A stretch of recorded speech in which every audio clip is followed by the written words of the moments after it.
Pour introduire aujourd'hui, je vais vous raconter un tout petit bout de ma vie professionnelle déjà, qui a commencé par un boulot sous-payé. Qui a commencé sa vie pro par un boulot sous-payé? Ouais. On dirait que c'est une expérience à peu près, en tout cas partagée, normale non, mais partagée. Moi aussi, j'ai commencé ma vie professionnelle avec un boulot vraiment sous-payé. Je bossais beaucoup et c'était payé que dalle. Vraiment, c'était pas correct.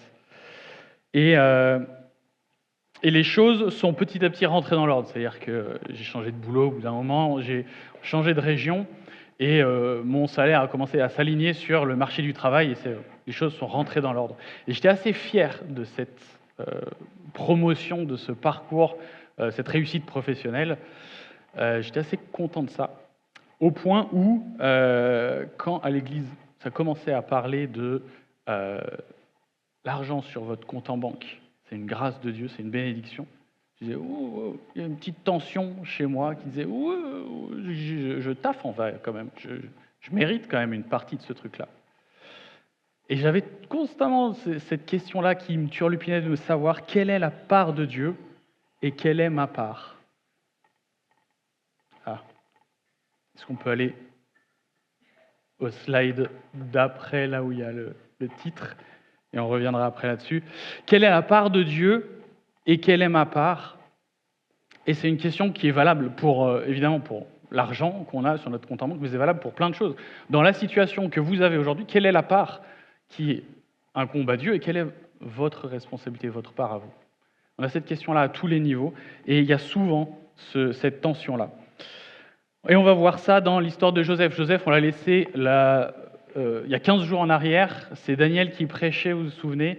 Ce qui est ressorti, c'est Joseph avait été dépouillé.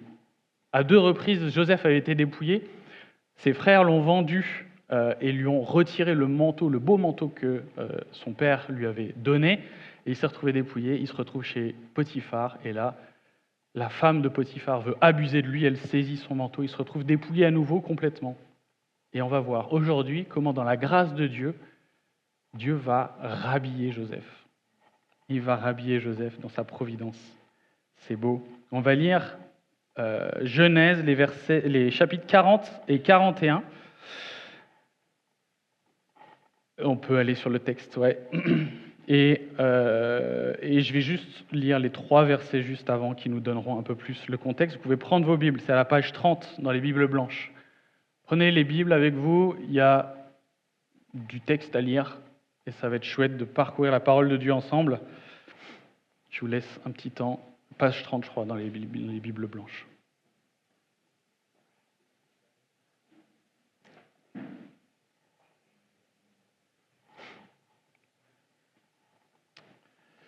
Je vais commencer au verset 21 du chapitre 39.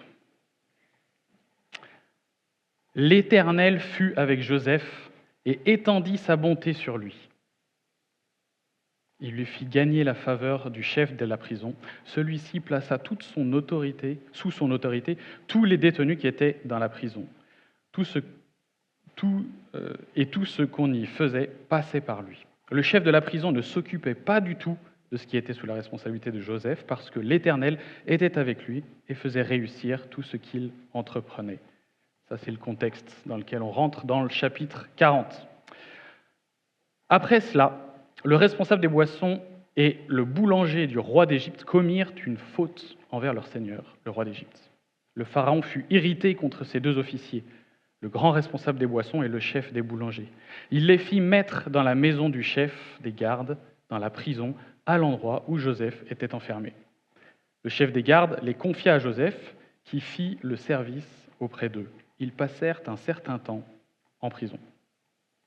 Une même nuit, le responsable des boissons et le boulanger du roi d'Égypte, qui étaient enfermés dans la prison, firent tous les 2 un rêve, chacun le sien, avec son explication propre. Joseph vint le matin vers eux et vit qu'ils étaient tristes. Alors il demanda aux officiers du Pharaon qui étaient avec lui dans la prison de son maître, « Pourquoi avez-vous mauvaise mine aujourd'hui ?» Ils lui répondirent, « Nous avons fait un rêve et il n'y a personne pour l'expliquer. Joseph leur dit, n'est-ce pas à Dieu qu'appartiennent les explications? Racontez-moi donc votre rêve. Le grand responsable des boissons raconta son rêve à Joseph. Il lui dit, dans mon rêve, il y avait un cep de vigne devant moi. Ce cep portait 3 sarments. Quand il a bourgeonné, sa fleur s'est développée et ses grappes ont donné du raisin mûr. La coupe du pharaon était dans ma main. J'ai pris les raisins, je les ai pressés dans la coupe du pharaon et j'ai mis la coupe dans la main du pharaon. Joseph lui dit, voici l'explication. Les 3 sarments représentent 3 jours. Encore 3 jours et le pharaon t'élèvera bien haut et te rétablira dans tes fonctions.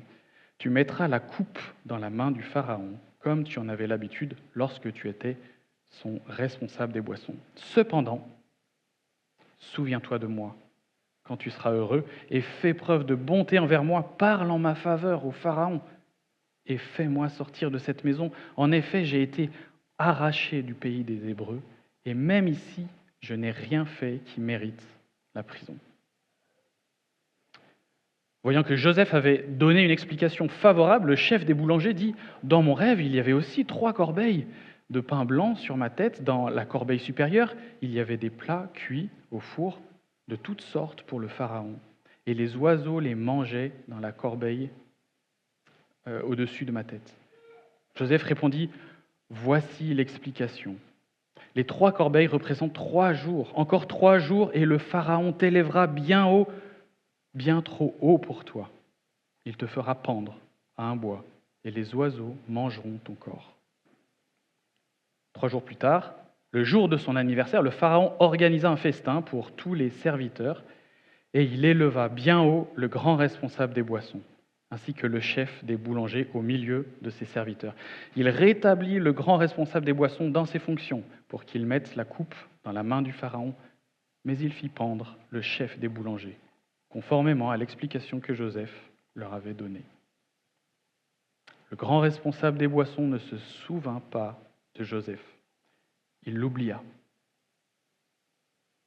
Au bout de 2 ans, le pharaon fit un rêve dans lequel il se tenait près d'un fleuve. Alors 7 vaches belles et grasses sortirent du fleuve et se mirent à brouter dans la prairie. 7 autres vaches, laides et maigres, sortirent du fleuve après elles et se tinrent à côté d'elles, au bord du fleuve. Les vaches laides et maigres mangèrent les 7 vaches belles et grasses. Puis le pharaon se réveilla. Il se rendormit et fit un second rêve. 7 épis, gros et beaux, montaient sur une même tige. 7 épis, maigres et brûlés par le vent d'est, poussèrent après eux. Les épis maigres engloutirent les 7 épis gros et pleins. Puis le pharaon se réveilla. Voilà quel était le rêve. Le matin, le pharaon eut l'esprit troublé. Il fit appel à tous les magiciens et tous les sages de l'Égypte.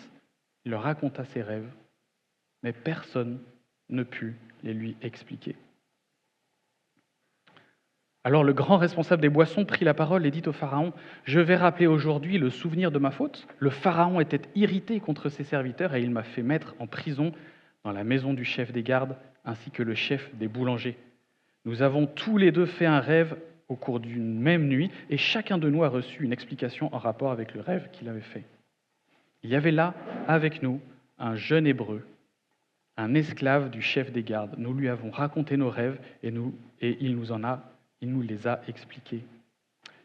Tout s'est produit conformément à l'explication qu'il nous a donnée. Le pharaon m'a rétabli dans mes fonctions et a fait pendre le chef des boulangers. Le pharaon fit appeler Joseph. On s'empressa de le faire sortir de prison. Il se rasa, changea de vêtements et se rendit vers le pharaon. Le pharaon dit à Joseph, « J'ai fait un rêve, personne ne peut me l'expliquer. Et j'ai appris à ton sujet que tu peux expliquer un rêve après l'avoir entendu. » Joseph répondit au pharaon, « Ce n'est pas moi, c'est Dieu qui donne une réponse favorable au pharaon. » Je saute juste quelques versets, le rêve est répété, je suis au verset 25. Joseph dit au pharaon, ce qu'a rêvé le pharaon correspond à un seul événement. Dieu a révélé au pharaon ce qu'il va faire. Les 7 belles vaches sont 7 années, et les 7 beaux épis aussi. C'est un seul rêve. Les 7 vaches décharnées et laides sorties après les premières sont 7 années, tout comme les 7 épis vides brûlés par le vent d'Est. Ce sont 7 années de famine. C'est comme je viens de le dire au Pharaon. Dieu montre au Pharaon ce qu'il va faire. Il y aura 7 années de grande abondance dans toute l'Égypte, 7 années de famine les suivront. Et l'on oubliera toute cette abondance en Égypte. La famine détruira le pays. Cette famine qui suivra sera si forte qu'on ne s'apercevra plus de l'abondance dans le pays. Si le Pharaon a vu le rêve se répéter, c'est que la décision est ferme de la part de Dieu et qu'il va la mettre rapidement à l'œuvre. Maintenant que le Pharaon choisisse un homme intelligent et sage et qu'il le mette à la tête de l'Égypte, que le Pharaon établisse des commissaires sur le pays pour prélever 1/5 des récoltes de l'Égypte pendant les 7 années d'abondance, qu'il rassemble tous les produits de ces bonnes années à venir, qu'ils amassent, sous l'autorité du Pharaon, du blé et des vivres dans les villes, et qu'ils en aient la garde. Ces provisions formeront une réserve pour le pays, pour les 7 années de famine qui frapperont l'Égypte, afin que le pays ne soit pas détruit par la famine. Ces paroles plurent au Pharaon et tous les serviteurs. Le Pharaon dit à ses serviteurs, « Pourrions-nous trouver un homme tel que celui-ci, qui a en lui l'Esprit de Dieu ?» Et le Pharaon dit à Joseph, « Puisque Dieu t'a fait connaître tout cela, il n'y a personne qui soit aussi intelligent et aussi sage que toi. Tu seras le responsable de ma maison, et tout mon peuple obéira à tes ordres. Le trône seul m'élèvera au-dessus de toi. » Le Pharaon dit à Joseph, « Voici, je te donne le commandement de toute l'Égypte. » Le Pharaon retira son anneau de son doigt et le plaça au doigt de Joseph. Il lui donna des habits en fin lin et lui mit un collier d'or au cou. Il le fit monter sur un char qui suivait le sien, et l'on criait devant lui, « À genoux !» C'est ainsi que le Pharaon lui donna le commandement de toute l'Égypte. Il dit encore à Joseph, « C'est moi qui suis le Pharaon, mais sans ton accord, personne ne lèvera la main ni le pied dans toute l'Égypte. » Le Pharaon appela Joseph Tsafnat Paeneach et lui donna pour femme Asnath, fille de Potiphéra, le prêtre d'On. Joseph partit pour visiter l'Égypte. Il était âgé de 30 ans lorsqu'il se présenta devant le Pharaon, le roi d'Égypte. Il quitta le Pharaon et parcourut toute l'Égypte. Pendant les 7 années de fertilité, la terre rapporta abondamment. Joseph rassembla tous les produits des 7 années en Égypte. Il entreposa des vivres dans les villes en mettant à l'intérieur de chaque ville les produits des campagnes environnantes. Joseph amassa du blé et comme le sable de la mer, en quantité si considérable qu'on cessa de compter parce qu'il n'y avait plus de nombre. Avant les années de famine, Joseph eut 2 fils que lui donna Asnath, fille de Potiphéra, le prêtre d'On. Joseph appela l'aîné Manassé, car il dit « Dieu m'a fait oublier toutes mes peines et toute ma famille. » Et il appela le second Éphraïm, car il dit « Dieu m'a donné des enfants dans le pays de mon malheur. » Les 7 années d'abondance qu'il y eut en Égypte passèrent et les 7 années de famine commencèrent à venir, comme Joseph l'avait annoncé. La famine régna dans tous les pays, mais dans toute l'Égypte, il y avait du pain. Quand toute l'Égypte commença aussi à avoir faim, le peuple cria au Pharaon pour avoir du pain. Le Pharaon dit à tous les Égyptiens, « Allez vers Joseph et faites ce qu'il vous dira. » La famine régnait sur tout le pays. Joseph ouvrit tous les centres d'approvisionnement et vendit du blé aux Égyptiens, car la famine était forte en Égypte. On arrivait de tous les pays en Égypte pour acheter du blé à Joseph, car la famine était forte partout.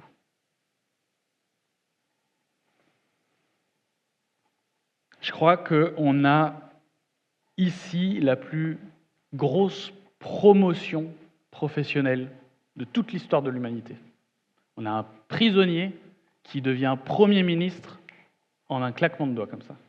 Incroyable, non? Nous, on a plutôt l'habitude des présidents qui deviennent prisonniers, non? C'est ça, non? C'était la blague du message. Et donc oui, voilà ce que ça fait quand la providence de Dieu intervient. Elle intervient de toute manière, mais quand elle est aussi flagrante, voilà ce que ça donne. Ça donne des choses extraordinaires.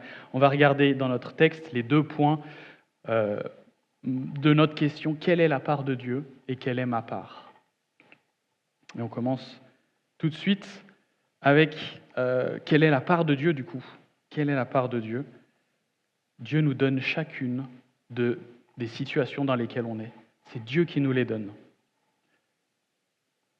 Au verset 5 du chapitre 45, qu'on verra dans quelques semaines, Joseph se retrouve devant ses frères et qu'est-ce qu'il leur dit? Il leur dit ceci: « C'est pour vous sauver la vie que Dieu m'a envoyé ici avant vous. » Les amis, c'est Dieu qui a mis Joseph, c'est Dieu qui a permis que Joseph soit vendu et envoyé en Égypte. C'est Dieu qui a permis que Joseph atterrisse chez Potiphar. C'est Dieu qui a permis que Joseph atterrisse en prison. C'est Dieu qui a permis que Joseph se retrouve devant le Pharaon. Dieu, la providence de Dieu, elle est intervenue sur tout le parcours de Joseph. Et ce n'est pas valable que pour Joseph, bien sûr. Ici, on a 2 autres situations qui sont données et qui sont clairement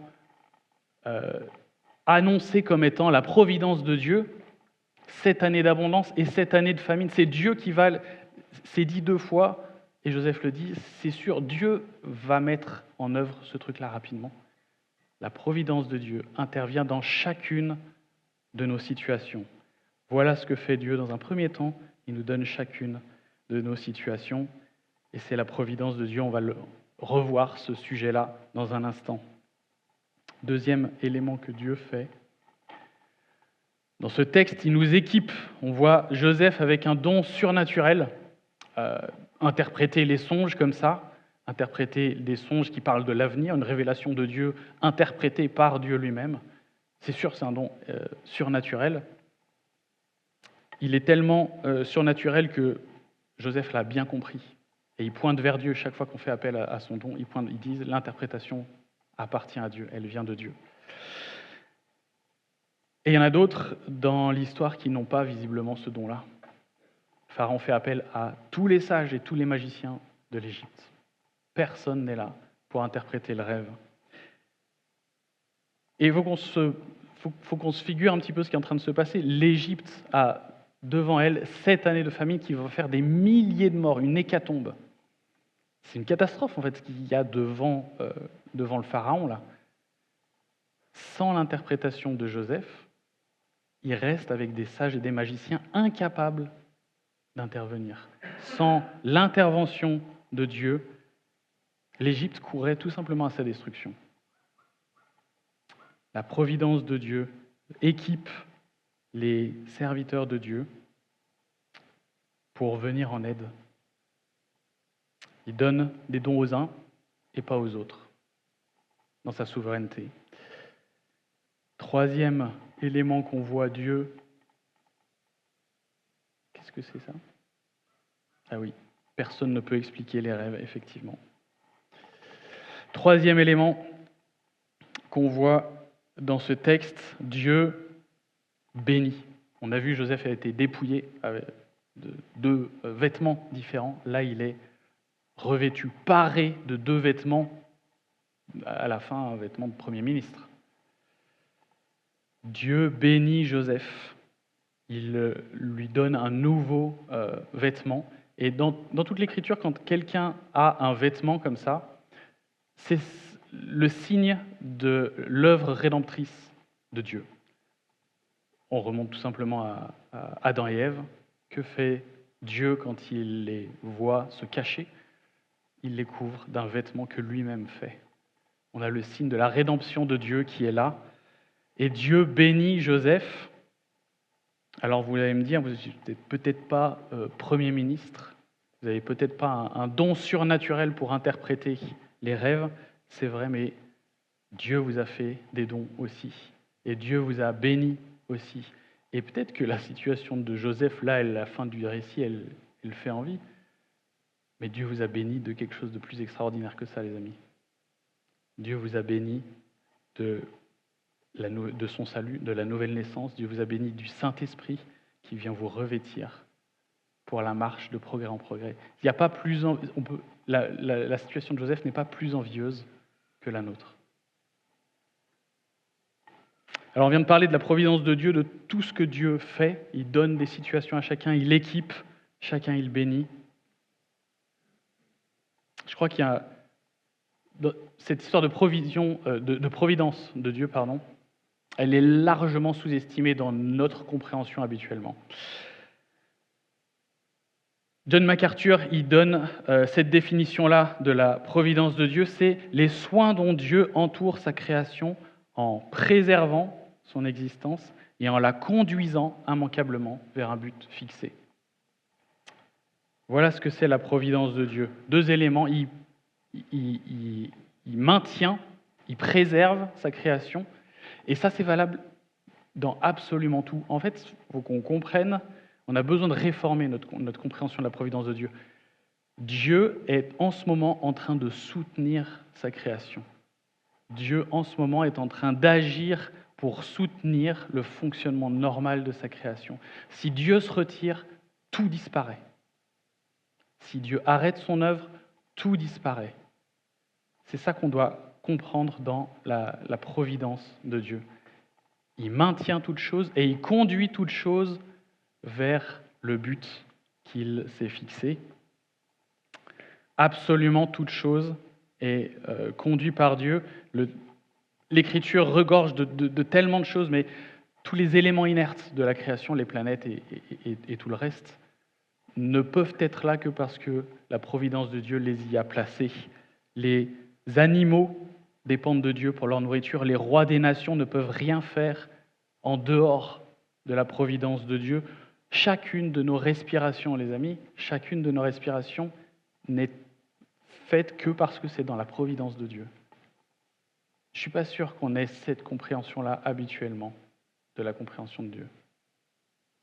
Et ça devrait changer beaucoup de choses dans notre approche quand on vient changer cette compréhension-là, je pense. Moi, je suis plutôt dans une dynamique à me dire, les choses, quand elles tournent normalement, c'est normal, c'est ça la marche normale. Mais non, pas du tout. Quand les choses tournent normalement, c'est parce que Dieu est à l'œuvre, Dieu soutient tout ça.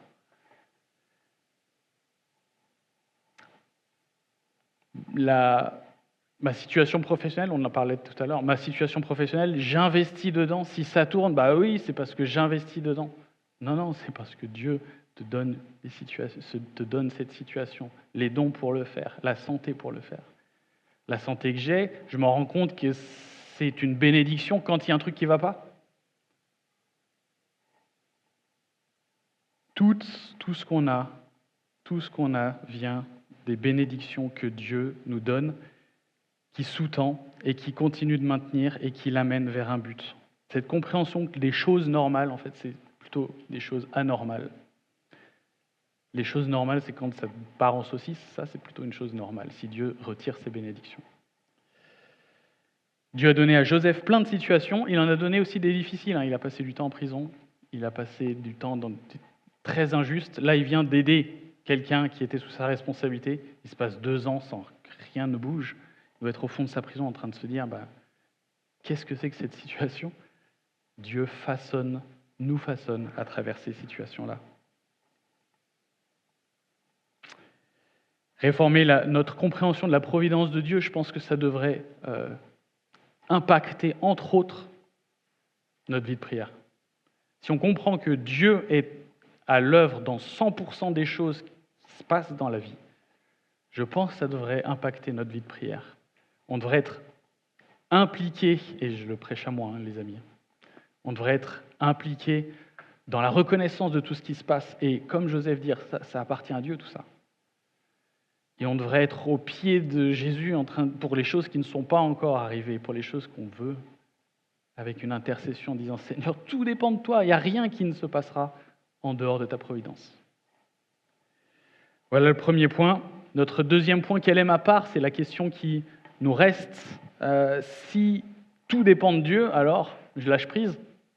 Non, quelle est ma part là-dedans ?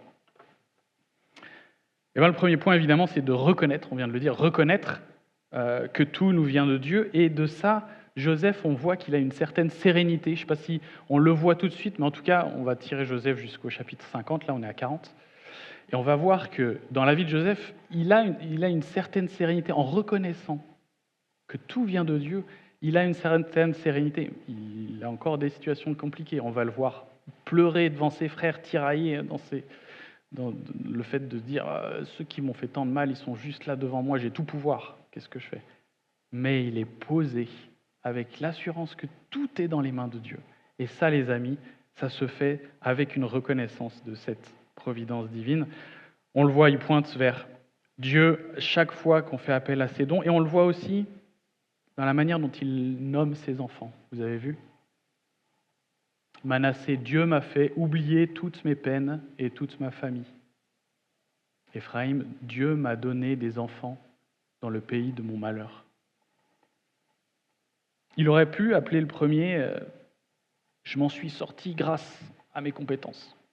Et le deuxième, je suis le boss de toute l'Égypte. Personne n'est plus intelligent que moi. Mais non, il reconnaît l'œuvre de Dieu, même dans le nom de ses enfants. Deuxième élément dans ce qui nous concerne, dans notre part, combattre les vraies injustices. Et ça, les amis, je trouve que c'est un équilibre très compliqué à trouver. Si on se dit, ok, tout est dans les mains de Dieu, qu'est-ce qu'on fait, nous? Quel degré d'implication, de combativité on doit mettre dans les choses qui nous semblent importantes? Et je pense que là, il y a une distinction à faire, effectivement, de savoir quelles sont les vraies injustices et celles qui nous semblent injustes à nous, mais parce qu'on a un mauvais prisme de lecture. Donc on doit prendre le prisme de lecture des vraies injustices selon Dieu. Le mal selon Dieu, c'est ça qui devrait me mettre en colère et générer chez moi une combativité particulière. Et Joseph le fait, vous avez vu, il demande au panetier, à les chansons, en lui disant « Quand tu seras chez le Pharaon, souviens-toi de moi, c'est absolument injuste que je sois ici. » Et reconnaître que Dieu est 100% à l'œuvre dans tout, ça ne doit pas nous amener vers une stagnation, une forme de résignation de l'action. Joseph est à l'œuvre dans les combats qui lui semblent injustes. Troisième élément qui nous concerne dans ce texte aussi, on voit tout simplement Joseph utiliser ses dons, et il les utilise largement, au point où le panetier, les chansons, le Pharaon reconnaissent que ces dons lui viennent de Dieu. C'est beau ça. Ils reconnaissent que les dons après, il a un don quand même un peu spécial, on est d'accord.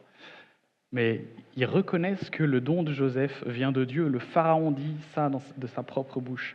Vous n'êtes peut-être pas Premier ministre, les amis, vous n'avez peut-être pas les compétences pour gérer un pays, le pays le plus puissant de l'époque, même si on a vu que dans Week-end d'église, il y avait des très bons administrateurs dans l'Assemblée.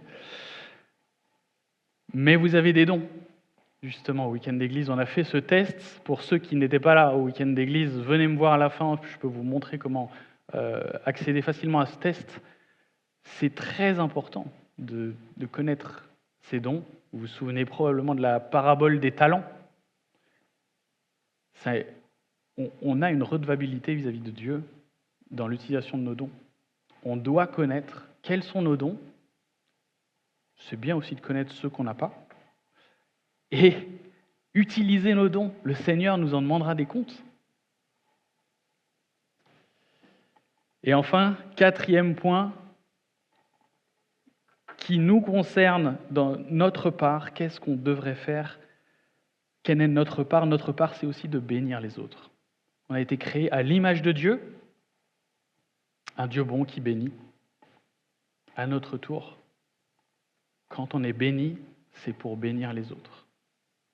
Joseph, il s'est passé 13 ans entre le moment où il a été vendu et le moment où il fait le tour de toute l'Égypte. Il avait 30 ans. Et dans ces 13 ans, il n'a pas attendu d'être Premier ministre pour bénir les autres. Il a béni les gens quand il était en prison. Il a béni la maison de Potiphar avant ça. Il bénit il les sauve là. Il sauve toute l'Égypte en bénissant les gens avec ses compétences. Là aussi, au Week-end d'église, on a fait le tour de nos bénédictions, et ça vaut le coup de le faire régulièrement, ce tour de nos bénédictions, et de savoir si, bien sûr, Dieu il veut qu'on en profite de ces bénédictions-là, évidemment, qu'on soit reconnaissant pour ça, mais on reçoit des bénédictions pour bénir en retour les autres. Alors on va conclure dans un instant, on aura un temps de prière, et puis la scène ensuite. Ce texte, il a beaucoup d'implications, je pense, dans tellement de situations de nos vies, en fait. Quelle est ma part, quelle est la part de Dieu? C'est valable dans tellement de situations. Et évidemment, là, Joseph, on parle de son activité professionnelle, donc notre activité professionnelle est directement concernée par ce texte, mais ça touche beaucoup de domaines de nos vies. Si tout à l'heure on parlait de la providence de Dieu, on disait ça concerne 100% de tout ce qui se passe, la providence de Dieu. Notre responsabilité, ça concerne 100% de tout ce qui se passe aussi. On est souvent, on met les deux éléments l'un en face de l'autre et on se dit c'est un 50-50, c'est un 70-30, comment ça marche? Non, en fait, c'est deux éléments qu'on ne peut pas mettre l'un face à l'autre, on les met l'un en dessous de l'autre. La providence de Dieu, c'est 100% notre responsabilité à investir nos responsabilités, c'est 100% aussi. Parce que Dieu gouverne souverainement chaque détail de nos vies, parce que ce Dieu-là est bon et qui fait concourir toutes choses au bien de ceux qu'il aime, alors on est libéré d'une vie qui est en quête du mérite et on peut investir nos responsabilités, celles qui nous confient.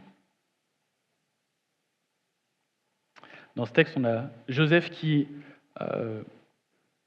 Dieu, à travers Joseph, qui vient sauver son peuple. Il vient sauver l'Égypte, mais in fine, il va sauver le peuple d'Israël aussi de la famine. Et vous l'aurez compris, Joseph ici préfigure le salut que Jésus amènera aussi, sauver son peuple. Joseph a incarné et porté toutes les responsabilités qui lui étaient données. Le roi des rois. Le roi des rois a pris la responsabilité de protéger et de sauver son peuple aussi. Je vous invite à un temps de prière, simplement, en réponse à ce texte. Je prierai à la fin, et puis on aura la scène ensuite.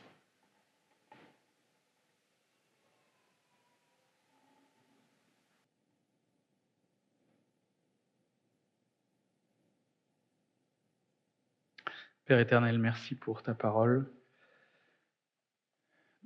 qui nous montre combien tu es fidèle dans ce que tu mets en œuvre pour nous.